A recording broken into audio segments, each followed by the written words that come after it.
বিএনপির 60 লাখ নেতাকর্মী মামলা খেয়েছে, শিবির বলে মারলে সেটা জায়েজ হয়ে যেত। আদতে কি স্বাধীনতা যুদ্ধ 9 মাস হয়েছে?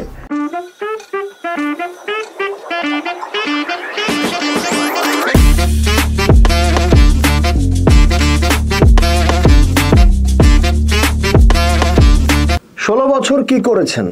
16 বছর কোথায় ছিলেন? 16 বছর চাননি বা পাননি, এখন কেন ধৈর্য ধরতে পারছেন না? ব্যাপারটা হচ্ছে এরকম যে 16 বছর একজন স্বৈরশাসক ছিলেন, তিনি গণতন্ত্র প্রতিষ্ঠা করতে দেননি, নির্বাচন করতে দেননি, সুষ্ঠু নির্বাচনের ব্যবস্থা হতে দেননি, নির্বাচন ব্যবস্থাকে ভেঙে তছনছ করে দিয়েছিলেন। এখন তাকেই উদাহরণ দেওয়া হচ্ছে যে এতদিন হয়নি, তাহলে এখন কেন? তার মানে তার সাথে আর আমার সাথে পার্থক্যটা কোথায় থাকছে? আমি একটু আমি বুঝতে চাই যে যারা এটা বলছেন তাদের সাথে আমাদের পার্থক্যটা কোথায়। এই যে আমাদের ছাত্র জনতার অভ্যুত্থান হয়েছে, এটাকে বিপ্লব নাকি অভ্যুত্থান বলা হবে, এটা নিয়ে অনেক বড় আলোচনা আছে, এটা নিয়ে আর একদিন আলোচনা করব। বাট আজকে যেটা বলতে চাই যে এই আন্দোলনটা 36 দিনের ছিল কিনা, এটা নিয়ে অনেক অনেক আবেগ আছে। এখন ব্যাপার হচ্ছে যে যুদ্ধ, বাংলাদেশের স্বাধীনতা যুদ্ধ 9 মাস হয়েছে। আদতে কি স্বাধীনতা যুদ্ধ 9 মাস হয়েছে?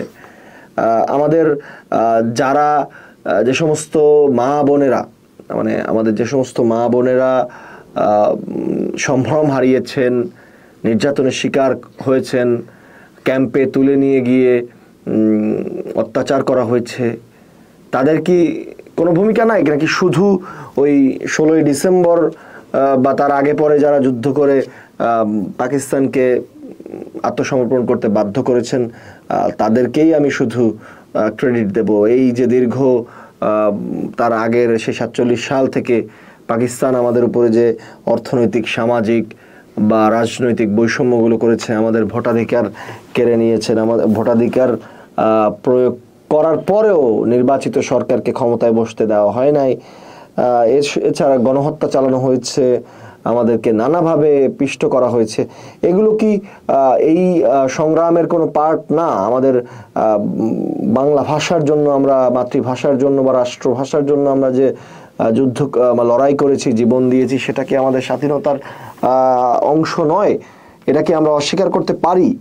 অস্বীকার যদি না করতে পারি, তাহলে এই দীর্ঘ 16 বছর ধরে যারা ফ্যাসিবাদী শক্তির বিরুদ্ধে কথা বলেছেন, তাদের আন্দোলনটা সফল হয় নাই, এটা তো আমাদেরও দায়বদ্ধতা ছিল। কারণ আমরা তো তাহলে মেনে নিচ্ছি যে 36 বছরই 36 দিনেই যে শুধু তাহলে শেখ হাসিনা স্বৈরাচার ছিল তা নয়। আমরা নিজেরাই এই কথার মাধ্যমে মেনে নিচ্ছি যে এই সরকার 16 বছরই ফ্যাসিস্ট ছিল। তার মানে এই 16 বছর ফ্যাসিস্ট ছিল, কিন্তু আমি যুদ্ধ করেছি মাত্র 36 দিন। তার আগের যে বাকি 15 বছর 300 কতদিন, এই দিনগুলো আমি চুপ ছিলাম।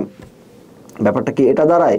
আপনি কি কোনোভাবে এই শহীদুল আলম বলি বা আমাদের বিভিন্ন সাংবাদিকরা এই সরকারের বিপক্ষে লিখতে গিয়ে, সাংবাদিকরা কথা বলতে গিয়ে, ফেসবুকে পোস্ট করতে গিয়ে যারা এই সরকারের বিপক্ষে কথা বলতে গিয়ে জীবন দিয়েছেন, তাদের কি কোনো এই দায় নেই? এই সরকার পালিয়ে যাওয়ার পিছনে আমার ভাই আবরার ফাহাদ যে সরকারের অন্যায্যতা, যে ভারতকে অন্যায্য সুবিধা দেওয়ার কারণে আমার ভাই আবরার ফাহাদ ফেসবুকে পোস্ট করে তিনি যে মৃত্যুবরণ করলেন, তাকে যে নির্যাতন করা হলো, মধ্যযুগীয় বর্বরতার মাধ্যমে তাকে পিটিয়ে হত্যা করা হলো, এই আমার ভাই আবরার ফাহাদের কি কোনো মূল্য নেই? তার জীবনটার কোনো মূল্য নেই? এই সরকারের ফ্যাসিস্ট যে হয়ে ওঠার পিছনে বা সরকারের পিছনে যে গণ আন্দোলন, গণ অভ্যুত্থান গড়ে ওঠার পিছনে নুরুজ্জামান জনি, যাকে 15টি গুলি করে মেরে ফেলা হয়েছিল, তার কোনো অপরাধ ছিল না, ফৌজদারি কোনো দায়, কোনো হত্যা মামলা, কোনো কিছুই ছিল না। তার একটাই অপরাধ ছিল যে তার দল একটা নিরপেক্ষ, অবাধ, সুষ্ঠু নিরপেক্ষ নির্বাচনের দাবি করছিল। সো এই যে নুরুজ্জামান জনিদের মতো আরও 1550 জন মানুষ বিচার বহির্ভূতভাবে জীবন দিয়েছেন, 2000-এরও বেশি মানুষ গুম হয়েছেন, বিএনপির 60 লাখ নেতাকর্মী মামলা খেয়েছেন, অন্যান্য দলেরও অনেক নেতাকর্মীরা জীবন দিয়েছেন। একটা খুব মানে খুব বাজে, আমাদের সমাজে বাজে একটা বক্তব্য ছিল যে অমুকে মারা হয়েছে সে শিবির, তার মানে শিবির বলে মারলে সেটা জায়েজ হয়ে যেত, এই যে মৌলবাদ বলে মারলে সেটা জায়েজ হয়ে যেত। 5ই মে হেফাজতে ইসলামের যে আলেমদের উপরে হত্যাযজ্ঞ চালানো হয়েছে, আল্লামা দেলোয়ার হোসেন সাঈদীর রায় কেন্দ্রিক যে ঘটনা ঘটেছে সেইটা কেন্দ্রিক যে হত্যাযজ্ঞ চালানো হয়েছে, বিএনপির বিভিন্ন কর্মসূচি কেন্দ্রিক যে বিভিন্ন সময় বিভিন্ন হত্যাযজ্ঞ চালানো হয়েছে, এগুলোর কি কোনো দায় নেই? আমার ছোট ভাই নুরুল হক নূর যে আওয়ামী লীগের বিপক্ষে কথা বলে বারবার মার খেয়েছেন, তাকে বারবার তুলে নিয়ে যাওয়া হয়েছে, বারবার পেটানো হয়েছে, এগুলোর কি কোনো অবদান নেই?